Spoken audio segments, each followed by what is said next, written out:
Oh, l'idée elle est venue au mois de novembre 2020, c'est-à-dire que René ça a été 7 ans d'amitié, une amitié forte. Il me racontait souvent des anecdotes de sa vie, de son bar, de ses actions politiques et syndicales, donc assez naturellement je lui ai demandé pourquoi il n'y avait jamais eu de livre sur sa vie, donc il m'explique les raisons et puis après donc parfois manque de temps, manque d'envie, manque de confiance aussi parce que des journalistes d'expérience lui ont proposé. Et c'est là que je lui propose de le faire ensemble. On s'est tapé dans la main et on est parti sur une belle aventure de 4 mois ensemble. J'ai eu quand même 2 mois de préparation, c'est-à-dire que René m'a passé ses 2 pressbooks, 2 gros classeurs bien remplis avec plusieurs articles de presse.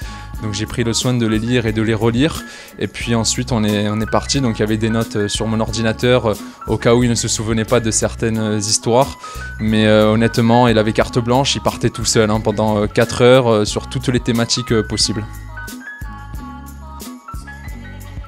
On termine la première version du livre au mois de mai. Le temps de trouver une maison d'édition, on va dire que ça s'est passé l'été 2021. Et c'est à cette période qu'on apprend que René est atteint d'une maladie très importante et dont il ne se guérira jamais malheureusement. Mais en tout cas, c'était son plus grand souhait. C'était Samuel. Ce livre, c'est la dernière œuvre de ma vie et quoi qu'il arrive, je veux que les gens gardent ce souvenir de moi avec ce livre.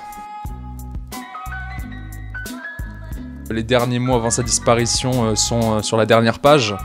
Je pense qu'il aurait gardé son authenticité jusqu'au bout, puisque quand on s'est vu alors qu'il était dans un état très critique, il m'a quand même parlé du livre, il a dit on continue à garder cette image positive et aussi négative, on ne renie rien de ce qui a été écrit, on ne renie rien de ce que je t'ai raconté parce que je ne regrette absolument rien, je ne vivrai jamais avec le passé, donc il est absolument hors de question que je ne m'attribue que les bons rôles.